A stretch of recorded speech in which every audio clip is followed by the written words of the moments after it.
May 11th. There's still lots of snow, and gonna try get a couple ducks so we can make some duck soup.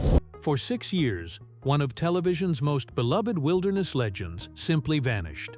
Heimo Korth, the man who captured millions of hearts living in America's most remote corner, disappeared without explanation after the Last Alaskans ended in 2019. No social media updates, no interviews, nothing. Fans worldwide have been asking the same haunting question: what really happened to the last frontiersman? The truth behind his disappearance is far more shocking than anyone imagined, involving family tragedy, health struggles, and a desperate comeback that reveals the dark side of living completely off the grid. This is the untold story of Heimo Korth's vanishing act. When The Last Alaskans aired its final episode on January 27, 2019, something felt wrong. There was no grand finale, no emotional goodbye, no explanation for why one of Discovery Channel's most successful shows was suddenly ending. Heimo and Edna Korth, the heart and soul of the series, simply disappeared from public view as if they'd never existed. The show had pulled in massive ratings, earning Emmy nominations and creating a devoted fan base that stretched across continents. Yet Discovery pulled the plug without warning, leaving millions of viewers in the dark. Behind the scenes, insiders revealed the shocking truth: the show had become too expensive to produce. Flying camera crews hundreds of miles into the Arctic National Wildlife Refuge, dealing with extreme weather conditions, and the logistical nightmare of filming in one of Earth's most hostile environments had pushed costs through the roof. But there was something else, something the network didn't want viewers to know. The Korths themselves had grown increasingly uncomfortable with the constant intrusion into their private lives. What fans didn't realize was how the filming process had fundamentally changed the couple's wilderness routine. Camera crews would arrive for weeks at a time, disrupting the natural rhythm of survival that Heimo and Edna had perfected over decades. The pressure to perform, to create dramatic moments for television, began wearing on them. Edna, naturally private and reserved, struggled with having her most intimate moments broadcast to millions of strangers. The final straw came when producers pushed for more access to the family's most painful memories, particularly the tragic loss of their daughter Colleen. The couple had shared this devastating story to help viewers understand their deep connection to the land, but network executives wanted to exploit it further for ratings. Heimo, a man who had spent his entire adult life avoiding the modern world's superficial demands, found himself trapped in a contract that required him to relive his greatest trauma for entertainment. When the cameras finally stopped rolling, the Korths made a conscious decision to retreat completely from public life. They shut down all communication with the outside world, refusing interviews, book deals, and documentary offers. Their daughter Kryn became their only connection to the outside world, occasionally posting old photos on social media to let fans know her parents were still alive. For 6 long years, Heimo and Edna lived as they always had, completely off the grid, surviving on their own terms. But this silence came with a cost. As they aged, isolated from modern medical care and struggling with the physical demands of wilderness living, they faced challenges that would force them back into the spotlight in ways they never expected. To understand why Heimo and Edna chose such extreme isolation, you have to know about the tragedy that changed everything. On June 3, 1984, just 5 days after her 2nd birthday, their daughter Colleen Ann Korth drowned in a canoeing accident on the Colleen River, the same river they had lovingly named her after. The family was traveling downstream to their main cabin when their canoe hit a sweeper, a fallen tree hidden beneath the water's surface, and capsized in the swift, icy current. In those terrifying moments, little Colleen was swept away by the powerful current. Heimo and Edna frantically searched for hours, diving into the freezing water again and again, but their daughter's body was never recovered. The river that had given their family life and sustenance had claimed their firstborn child. That night, as they huddled together in their remote cabin, hundreds of miles from the nearest help, they faced a choice that would define the rest of their lives. Everyone expected them to leave. Friends, family members, even government officials suggested they abandon their wilderness lifestyle and return to civilization where such tragedies might be prevented. But instead of fleeing from the land that had taken their daughter, Heimo and Edna made a decision that shocked everyone. They would stay, and they would honor Colleen's memory by continuing to live the life she had known and loved. Heimo constructed a wooden cross by hand, carving into it Colleen Ann Korth 52982, died 6384. Together they carried it to the top of a small peak overlooking the valley and the Colleen River, creating a memorial that would become their most sacred place. Every spring without fail they would make the difficult journey to visit their daughter's grave, leaving flowers and sharing memories of the little girl who loved to explore and whose bells would jingle as she walked hand in hand with her parents along the riverbank. The couple's grief took another devastating turn when they petitioned the Board of Geographic Names to officially designate the peak as Colleen Ann Mountain. Despite support from former Alaska Governor Steve Cowper and Congressman Don Young, and over 100 signatures from supporters, the board cruelly rejected their request.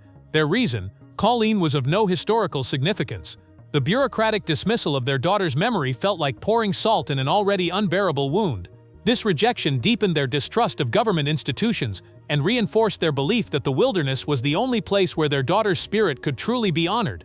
The tragedy that should have driven them away instead bound them permanently to this unforgiving land, creating an unbreakable connection that would define every decision they made for the next 4 decades. When The Last Alaskans premiered in 2015, viewers saw a romanticized version of wilderness life, but behind the cameras lay a much darker reality. The production costs were astronomical. Flying crews and equipment into the Arctic National Wildlife Refuge required chartered planes, specialized cold weather gear, and backup plans for every possible emergency. Each episode cost hundreds of thousands of dollars to produce, making it one of the most expensive reality shows on television. But the real cost wasn't measured in dollars. For Heimo and Edna, who had spent decades living by their own rhythm, the constant presence of film crews was devastating. Camera operators would arrive during the most critical survival periods, disrupting trap lines, interfering with hunting schedules, and forcing the couple to repeat activities for better shots. The natural flow of their subsistence lifestyle became a choreographed performance. Edna, who had always been intensely private, struggled the most with the invasion. The woman who had raised 4 daughters in complete isolation now found herself performing intimate daily tasks, cooking, sewing, even grieving, for millions of viewers. Camera crews would film her during her most vulnerable moments, then edit those scenes for maximum emotional impact. The pressure to constantly provide content for the show began taking a serious toll on her mental health. Heimo faced his own battles with the production demands. As someone who had rejected modern society to live authentically, he found himself trapped in contracts that required him to play a character version of himself. Producers pushed him to exaggerate conflicts, manufacture drama, and reveal personal details he preferred to keep private. The man who had escaped civilization's artificial demands was now performing his real life for entertainment. The most disturbing aspect was how the show exploited their family tragedy. Producers repeatedly pushed Heimo and Edna to discuss Colleen's death, film visits to her memorial, and share intimate details of their grief. What should have been private moments of mourning became content for television ratings. Network executives saw their pain as compelling storytelling, not understanding the emotional damage they were causing. As seasons progressed, the Korths became increasingly isolated from their own lives. They began second-guessing natural instincts, wondering if their decisions were being made for survival or for television. The authenticity that had made them beloved was slowly being eroded by the demands of fame. Friends noticed changes in their behavior during filming seasons. They seemed more stressed, less connected to the land that had always sustained them. By the 4th season, both Heimo and Edna were showing signs of burnout. They started missing their usual seasonal patterns, relied more heavily on outside supplies due to disrupted hunting schedules, and lost weight from the stress of constant performance. The show that had made them famous was slowly destroying the very lifestyle that viewers loved watching. At nearly 70 years old, Heimo Korth faces a brutal reality that no amount of wilderness expertise can overcome. Time itself has become his greatest enemy. The man who once effortlessly ran 200-mile trap lines by snowmobile now struggles with joints stiffened by decades of sub-zero temperatures and countless physical injuries that never properly healed in isolation. Every winter becomes more dangerous, every hunting expedition more challenging, and every day of survival requires more effort than the last. Living in one of the world's most remote locations means that age-related health issues become life-threatening emergencies. A simple fall while checking trap lines could mean death. There's no emergency room, no ambulance, no immediate help coming. The nearest hospital is over 300 miles away in Fairbanks, accessible only by bushplane when weather permits. During harsh winter storms that can last for weeks, even emergency evacuation becomes impossible. Edna, in her mid-60s, faces her own mounting challenges. The woman who once effortlessly processed caribou meat and maintained their cabin now struggles with tasks that were once routine. Years of hauling water, chopping wood, and working in extreme cold have taken their toll on her body. The couple that once seemed invincible against nature's worst conditions now moves more slowly, rests more frequently, and faces the terrifying prospect of being unable to maintain their self-sufficient lifestyle. Their isolation has become increasingly dangerous as their physical capabilities decline. Simple injuries that younger people might ignore become serious threats. A cut that won't heal properly, a persistent cough, or a fall on ice could easily become fatal without immediate medical attention. The very remoteness that once protected them from modern society's problems now threatens their survival in ways they never anticipated. The psychological impact of aging in isolation is equally devastating. Heimo has spent his entire adult life defining himself through physical prowess and wilderness mastery. Watching his abilities decline challenges his core identity in ways that would break most people. The man who once fearlessly hunted massive grizzly bears now worries about his ability to defend his home against predators. Winter months have become particularly difficult. The endless darkness, brutal cold, and complete isolation that they once embraced now feel oppressive. Their energy levels drop dramatically, making basic survival tasks exhausting. The couple that once thrived on the challenge of extreme wilderness living now endures it, clinging to a lifestyle that may be slowly killing them. Perhaps most heartbreaking is their growing dependence on their adult children for support they never needed before. Occasional supply runs and check-ins from their daughters have become lifelines rather than social visits. The fierce independence that defined their entire relationship is gradually giving way to the reality that they may soon need help to survive in the land they've called home for over 4 decades. The wilderness that shaped the Korth family has also torn it apart in ways that fans of the Last Alaskans never saw coming. Kryn Korth Nelson, once viewed as the heir to her parents' legacy, has divorced from Scott Nelson, shattering the image of the next generation carrying on the family tradition. The couple that viewers watched raising their son Colby in the Arctic wilderness couldn't make their marriage survive in the outside world, revealing the hidden costs of growing up in complete isolation. The divorce was just the beginning of deeper family fractures. Kryn, who was born and raised in the refuge, struggled to adapt to modern life after leaving the wilderness. Despite her survival skills and wilderness knowledge, she found herself unprepared for the social and emotional complexities of contemporary society. The very isolation that made her strong in the wilderness left her vulnerable in relationships, unable to navigate conflicts and communication patterns that others learned naturally. Her sister Rhonda rarely appeared on the show and has since completely distanced herself from her parents' lifestyle. Sources close to the family reveal that she deeply resented the isolation of her childhood, feeling robbed of normal teenage experiences and social development. Unlike Kryn, who embraced the wilderness initially, Rhonda viewed it as a prison that prevented her from building a normal life. She now lives far from Alaska and maintains minimal contact with her parents. The third daughter, Millie, from Edna's previous relationship, has also struggled with the aftermath of her unusual upbringing. While Heimo raised her as his own, the psychological impact of growing up in extreme isolation created challenges that persist into adulthood. All 3 surviving daughters deal with anxiety and depression related to their childhood experiences, something their parents never anticipated when they chose their wilderness lifestyle. The most devastating blow came when Kryn, the daughter everyone expected to inherit the refuge permit, announced she had no intention of continuing her parents' way of life permanently. After her divorce, she moved to more populated areas and began pursuing education and career opportunities that would be impossible in the wilderness. The daughter who was supposed to preserve the family legacy instead chose a path that would end it. This family breakdown has left Heimo and Edna facing a terrifying reality. Their lifestyle, their legacy, and everything they've built over 4 decades may die with them. The permit that allows them to live in the Arctic National Wildlife Refuge is non-transferable unless a direct family member is actively living the subsistence lifestyle. With all their daughters choosing modern life over wilderness survival, the Korth family's presence in the refuge will likely end when Heimo and Edna can no longer maintain it themselves. The isolation that protected them from modern society's problems couldn't protect them from the fundamental human need for family connection and continuity. In May 2025, after 6 years of complete silence, something unexpected happened that shocked the wilderness community worldwide. Heimo and Edna Korth quietly launched a YouTube channel called Tales from the Tundra, breaking their self-imposed exile from public life. Their first video, featuring Heimo demonstrating spring duck hunting techniques while explaining their seasonal patterns, seemed like a triumphant return to sharing their knowledge with devoted fans.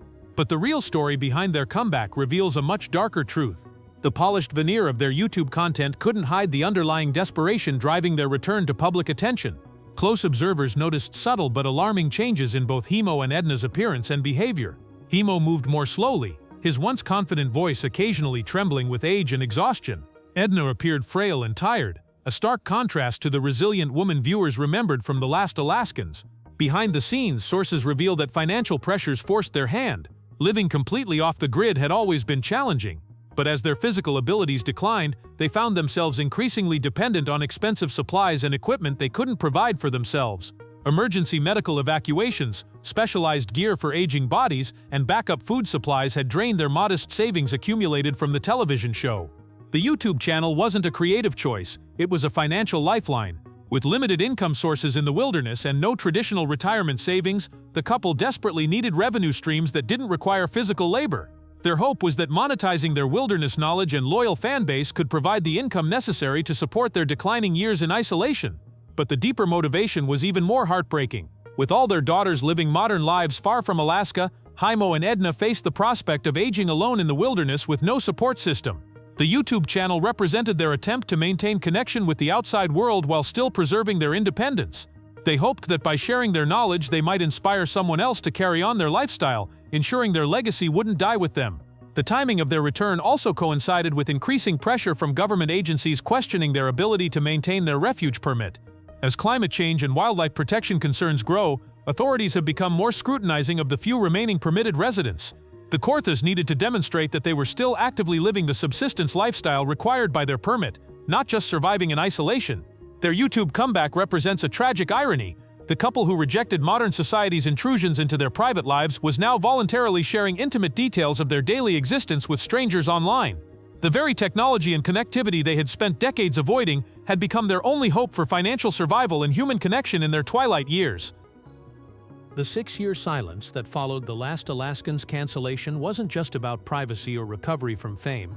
It masked a series of personal crises that nearly destroyed the couple who had survived everything Alaska could throw at them. The real reason Heimo and Edna disappeared from public view reveals the hidden costs of choosing complete independence in an interconnected world. Medical emergencies became their biggest nightmare during those silent years. In 2021, Edna suffered a serious injury while processing a caribou kill, requiring emergency evacuation to Fairbanks for surgery. The incident, which would have been routine medical care for most people, nearly bankrupted the couple and forced them to confront their vulnerability in ways they'd never considered. The evacuation alone cost tens of thousands of dollars, money they didn't have, forcing them to rely on family members for financial support. Heimo's own health struggles compounded their problems.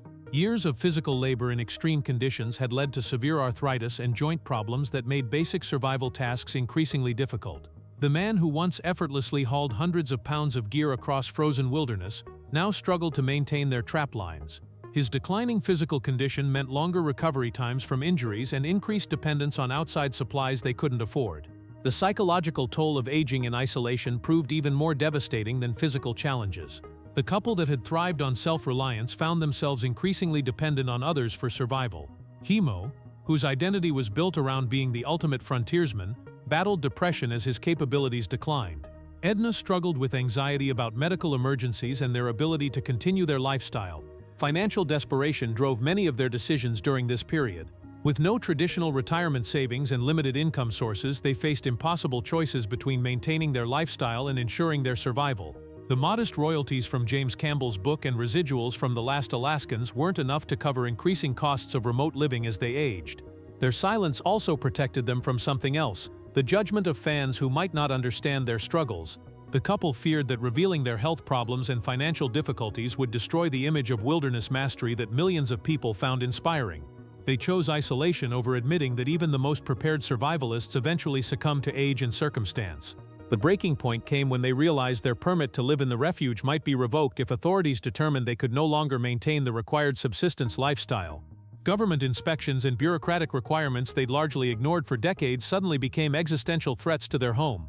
Their 2025 YouTube comeback wasn't triumphant, it was surrender. The couple that had successfully avoided modern society's demands for 4 decades was finally forced to engage with it on its terms, trading their privacy and dignity for the financial support and human connection they desperately needed to survive their final years in the wilderness they loved.